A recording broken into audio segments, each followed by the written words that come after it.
Company बताती तो 180 kilometre की रेंज है, लेकिन वो आपको 70 से 80 किलोमीटर की रेंज देगी।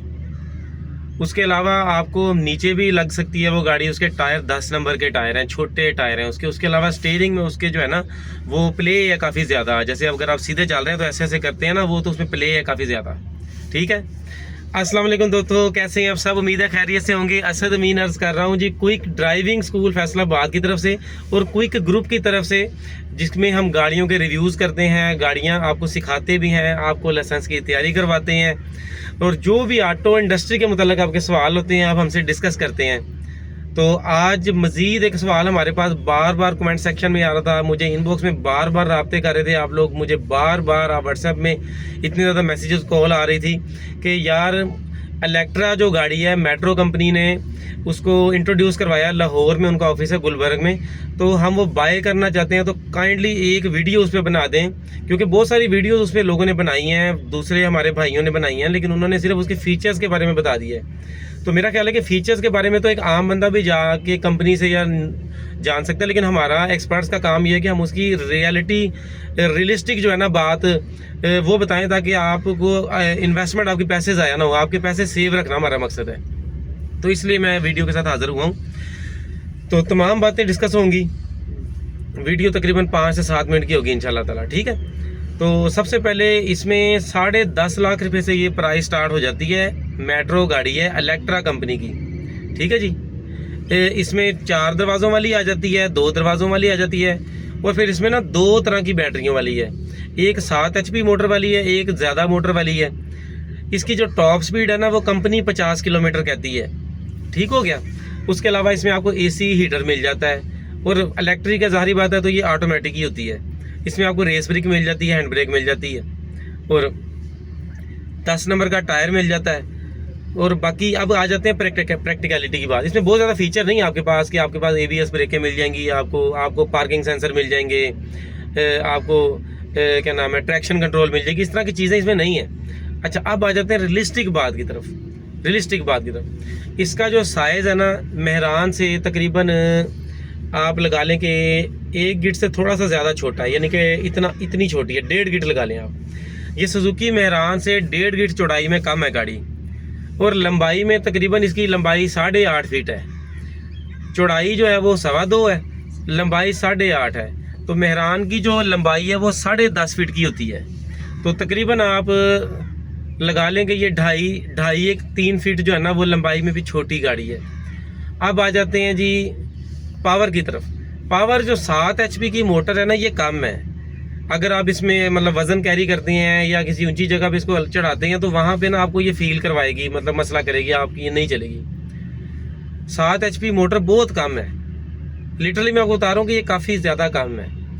तो दूसरी चीज़ ये भी मैं आपको बता रहा हूँ कि जब आप इसको चलाते हैं ना 50 की जैसे कंपनी क्लेम करती है टॉप स्पीड, तो वो किस सिचुएशन में, जब हवा का प्रेशर आगे से कोई भी ना हो, सिंगल बंदा बैठा हुआ हो, उसके अलावा टायरों में हवा ज़्यादा हो, तो रूट बिल्कुल सीधा हो, तो इस तरह जाके हो ना, तो उसमें आप 50 तक जा सकते हैं, नई बैटरी हो बिल्कुल 100%।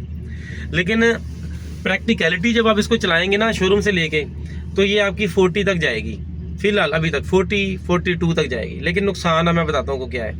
जब आप 40 तक चलाएंगे ना इसको, तो आपकी बैटरी जो कि कंपनी ने 180 किलोमीटर क्लेम की है ना, वो आपकी 70 किलोमीटर चलेगी।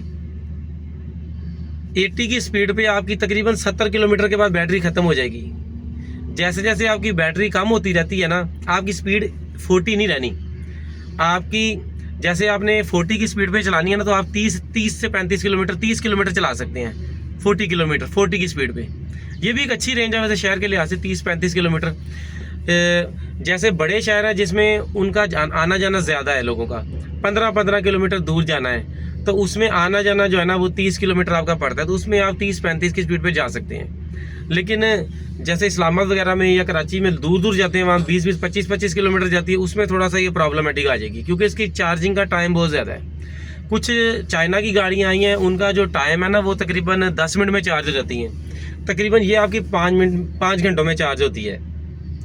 ठीक है, तो इसने भाई नई बैटरी के ऊपर आपका 40 से ऊपर नहीं जानी और 70-80 से ऊपर इसकी रेंज नहीं जानी है, ये आप जेहन में रख लें। 40 की स्पीड का मैं आपको बता दूं कि बहुत बहुत ज़्यादा कम होती है। 40 की स्पीड कम होती है। गली मोहल्लों में ये ओके है, रश में ये ओके है, लेकिन जो बड़ा रोड कोई भी आ जाएगा ना, उधर 40 की स्पीड बहुत कम है, क्योंकि 40 पे जाने के लिए भी ये बहुत टाइम लेती है। ठीक है, नॉर्मली जो इसकी रफ्तार है वो 30-35 ही है। जब आप मोटर पे ज़्यादा लोड डालेंगे, मोटर जल्दी गर्म हो जाती है और वो बर्न हो सकती है। वैसे तो कंपनी 2 साल की क्लेम कर रही है, मोटर की 2 साल की गारंटी है, मोटर और किट वगैरह की। ठीक है, 2 साल की, लेकिन उसमें टर्म एंड कंडीशन जब आप पढ़ते हैं ना, तो उसमें फिर ना उसमें कंपनी यही कहती है कि आपको हम रिपेयर करवा देंगे तो चेंज नहीं करके देंगे, या तो रिप्लेसमेंट की दें, तो वो गारंटी होती है। जब आपको चीज़ें नहीं प्रोवाइड की जाती हैं उसको गारंटी कहते हैं। वारंटी जहाँ पे लिखा आता है ना, उसका मतलब ये होता है कि आपको रिपेयर करके दी जाएगी। तो उसमें भी फिर आगे 2 चीज़ें टर्म एंड कंडीशन आ जाती हैं कि रिपेयर जब चीज़ें करके दी जाएंगी ना, उसमें वो कहते हैं कि आपको जो भी पार्ट्स लगेगा वो आपका पैसे का होगा, हम लेबर आपको फ्री देंगे। तो इस तरीके की जो है ना वारंटी में टर्म एंड कंडीशंस होती हैं, जो आप जैसे सादा लोग भाइयों को, गरीबों को पैसे ख़राब करने के लिए होती हैं। ठीक है, दूसरा इसमें जो मुझे बुरी बात लगी ये है कि इसकी रीसेल वैल्यू जो है वो तकरीबन आप अगर 10.5 लाख की लेते हैं ना, तो ये तकरीबन आपकी 4 से 5 लाख रुपए में सेल होनी है। इससे ऊपर आपकी नहीं बिकेगी, ये आपको मैं कंफर्म बता रहा हूँ। मतलब आफ्टर सेल इसकी यही है। तो बाकी इसके पार्ट्स की प्राइसेस बहुत ज़्यादा हैं, बहुत ज़्यादा है। मतलब आल्टो वगैरह से मतलब आपको बड़ी महंगी मिलेंगी इसकी चीज़ें, और फिर कुछ अर्से बाद आना बंद हो जाएंगी। ये कंपनी का एक प्रोजेक्ट है, पायलट प्रोजेक्ट है। अगर ये कामयाब होता है तो कंपनी मज़ीद जो है वो वैरायटी ले आएगी इसकी, वरना फिर ये ख़त्म हो जाएगा। तो जहाँ तक अडॉप्टेबिलिटी की बात है, प्रैक्टिकलिटी की बात है, कमर्शियल यूज़ के लिए तो ये कतई नहीं है। बाकी मेल हजरात के लिए भी मैं ये रिकमेंड नहीं करता। फीमेल जो यंगस्टर्स हैं जो नहीं स्टार्ट करें, उनके लिए भी रिकमेंड नहीं करता। ये जो चीज़ है ना, उनके लिए है जिनको थोड़ा बहुत तबीयत में मसला हो, जैसे कि एक फ़ीमेल है, उसकी कह लें कि वेट बहुत ज़्यादा है या थोड़ी एज ज़्यादा है, तो कह लें कि वो उसको मतलब एक बंद चीज़ में ट्रैवल करना चाहिए, उसको सीखने में भी इशू आ सकता है। तो उसके लिए थोड़ा ये बेहतर है। और जिसने नहीं बेचनी, जिसने लेके पका पका रखनी है, उसके लिए ठीक है। वरना जो लोग पहली दफ़ा अपनी गाड़ी लेना चाह रहे हैं वो इसको कभी भी ना लें, क्योंकि गाड़ी जब आप लेते हैं तो आपके ख्वाब होते हैं कि आप यहाँ यहाँ यहाँ यहाँ जाएंगे। तो ये गाड़ी आपकी सिर्फ शहर के ट्रैवल के लिए, ये कहीं भी लॉन्ग रूट पे नहीं आप लेके जा सकते, क्योंकि लॉन्ग रूट पे जाने के लिए आपको जो मिनिमम रफ्तार चाहिए होती है वो 80+ चाहिए होती है, तभी आप जा सकते हैं। फॉर एग्जांपल आप लाहौर जाते हैं ना, तो 80+ पे अगर आप चलाएंगे तो आप तकरीबन 3.5-4 घंटे में पहुंचेंगे। ठीक है जी, 80 की रफ्तार आपको मिनिमम चाहिए होती है। तो 40 की रफ्तार का मतलब ये है कि आप 7 से 8 घंटे में लाहौर पहुंचेंगे। सिर्फ जाने की बता रहा हूँ, आना बाद की बात है। लिहाजा भाइयों, 10.5 लाख कोई अमाउंट छोटी नहीं है। इसमें बहुत ज़्यादा अल्टरनेटिव आपके पास मौजूद है, बहुत ज़्यादा मौजूद है। 10.5 लाख के बजट में आप अगर तो जेन्युइन ऑटो की तरफ जाना चाहते हैं, आपको कोरे मिल जाती है, आपकी वो 120-130 पे जाएगी, एसी के साथ जाएगी। आप उसको उसकी एवरेज आपको तकरीबन 15-16-17 मिल जाएगी। लेकिन अगर आप उसको एलपीजी पे चलाते हैं तो आपको 20-22 तक, 23 तक, 24 तक दे देगी। तो लेकिन एलपीजी आपको पता है, मैंने हम रिकमेंड नहीं करते, लेकिन आपको एक ऑप्शन था, बता दिया, कुछ इलाकों में ये चलती है। बाकी दूसरा आपके पास ऑप्शन आ जाता है कि आप कोई भी सेंट्रो गाड़ी लेके आप उसको ऑटोमेटिक करवा सकते हैं, जिसपे आपका 1 लाख रुपया खर्चा आता है।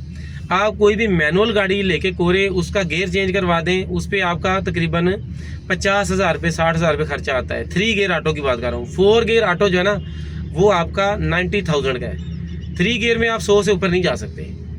ठीक है, कोरे गाड़ी आपको 4 लाख रुपये से स्टार्ट हो जाती है। अगर आप सस्ती गाड़ी ढूंढना चाहते हैं तो आपको थोड़ा सा कंप्रोमाइज़ करना पड़ता है। आप कागज़ उसके डुप्लीकेट मिल जाएंगे, या नंबर आपको कराची का मिल जाएगा, या कलर आपको ब्लैक मिल जाएगा, या रेड मिल जाएगा, या बाहर से सारी पेंट हुई होगी, या थोड़ी बहुत लगी होगी और रिपेयर हुई होगी। इस तरह की चीज़ें आपको कंप्रोमाइज़ करके ना आपको गाड़ी मिल सकती है। ज़रूरी नहीं है कि देखिए गाड़ी का कागज़ अगर डुप्लीकेट है उसका ये मतलब नहीं कि गाड़ी अब नहीं चलेगी। वो लीगल है, गवर्नमेंट ने दी है, तो वो मसला कोई नहीं है। हमने बहुत दफ़ा ली हैं गाड़ियाँ और उसका कोई इशू नहीं आया, उसको ऐसे ही हमने बेचा है। तो इस चीज़ की हमने परवाह नहीं करनी कि कोई मसला है। बाकी अगर आप ज़्यादा अच्छी लग्जरी ड्राइव की तरफ जाना चाहते हैं, 10.5 लाख की रेंज में जाना चाहते हैं, तो उसमें बहुत सारे आपके पास ऑप्शन है। इंडस क्रोला आपको 2D ऑप्शन मिल जाता है, बहुत ज़बरदस्त गाड़ी है और मतलब बहुत पावरफुल गाड़ी है। उसमें आप ऑटोमेटिक इंजन रखवा के और बना लगा लगाया मिल जाता है आपको, और आप जा सकते हैं इजीली। उसके अलावा आपको सस्ते बजट में अगर आप जाएँ, आपको खैबर मिल जाएगी 6 लाख के बजट में, ऑटोमेटिक हुई, उसमें विट्स का इंजन होगा और ज़बरदस्त तरीके से चलेगी। आपको शराड नई हालत की मिल जाती है, टर्बो में भी आई है शराड, बहुत ज़बरदस्त मिलती है। आपको कल्टस ऑटोमेटिक मिल सकती है, बहुत सारे लोगों ने कराई है। सबसे अच्छा ऑप्शन आपको आल्टो ऑटोमेटिक मिल सकती है, उसमें 660 सीसी आपका नई टेक्नोलॉजी का इंजन होगा। आप 140 पे जाएंगे अच्छे एसी के साथ और कोई ट्रबल नहीं होगी आपको। ये सारी आपको मैं 10 लाख के बजट में बता रहा हूँ। अगर आप बड़ी गाड़ियों की कैटेगरी में जाना चाहते हैं, एक उसमें इंडस क्रोला, उसके बाद आप उसमें 98 मॉडल या 95 मॉडल स्विक है, उसको आप ऑटो करवा लेंगे तो वो आपके 10 लाख के बजट में ईजिली आपकी आ जाएगी। उसके अलावा मित्सुबिशी लांसर आ जाएगी आपकी 10 लाख के बजट में आ जाएगी। निसान सनी आपकी 10 लाख के बजट में आ जाएगी। ठीक है, होंडा के भी मॉडल आ जाएंगे, करोला के भी मॉडल आ जाएंगे, मित्सुबिशी के मॉडल आ जाएंगे, निसान के भी आ जाएंगे। ठीक है, तो ये आपके पास गाड़ियाँ सारी आ सकती हैं। 2001-2 मॉडल भी गाड़ी आ सकती है, लेकिन वो मैनुअल की तरफ आएगी फिर। तो मैनुअल में आपको नहीं बता रहा, मैनुअल में तो बहुत ढेर ऑप्शन है। छोटे गाड़ी में अनलिमिटेड ऑप्शन है, बड़ी गाड़ी में बस 3-4 ऑप्शन है आपके पास। ठीक है, तो मेरे भाइयों परेशान होने की कोई ज़रूरत नहीं है। एक ही दफ़ा अगर आपका पैसे कम है तो अच्छी गाड़ी लें, उसको खुद करें। बाकी अगर आप मेहरान के भी मैंने वीडियोस लगाई हुई है कि मेहरान को आपने अगर ऑटो करवाना है तो उस पर कितना बजट आता है। खुला जो बजट है ना वो 7 लाख है। 7 लाख के बजट में आपकी गाड़ी ब्रांड न्यू मेहरान, चमकती दमकती, ऑटोमेटिक गेयर, एसी हीटर चालू, बिल्कुल ब्रांड न्यू हालत की आपको मिल जाती है, लश्के मारती है खड़ी। तो 7 लाख के बजट में मतलब आपको मिलेगी वो। लेकिन बेहतर मशवरा यही है कि आपने आल्टो जो गाड़ी है ना उसको लेके उसको ऑटो करवा लें, वो 10 लाख के बजट में करवाएं। आपको तकरीबन वो 2010 मॉडल जो है ना गाड़ी, 2010 मॉडल अच्छी हालत की टोटल जेन्युइन गाड़ी, सुजुकी आल्टो, और नया इंजन, ब्रांड न्यू कंडीशन, हर सुर, वो आपको 10 लाख, 10.5 लाख, 11 लाख इसमें आपकी ज़बरदस्त तरीके से तैयार हो जानी है। और इंशाल्लाह आप रिग्रेट नहीं करेंगे उस पर। सारा फैमिली आपकी घर चलाएगा पूरा। तो फ़ायदे सिर्फ यही हैं कि गाड़ी छोटी है, हर जगह से गुजर जाती है, सर्दी गर्मी से बचाती है, सिर्फ ये फ़ायदे हैं। बाकी आप कहेंगे प्रॉपर कार को, ये कार नहीं है। इस तरह की गाड़ियाँ पहले जापान में चलती हैं, उसमें आपको लाइसेंस की भी ज़रूरत नहीं होती। चाइना में भी ऐसी गाड़ियाँ चलती हैं, आपको इसके लिए कोई लाइसेंस की ज़रूरत नहीं होती।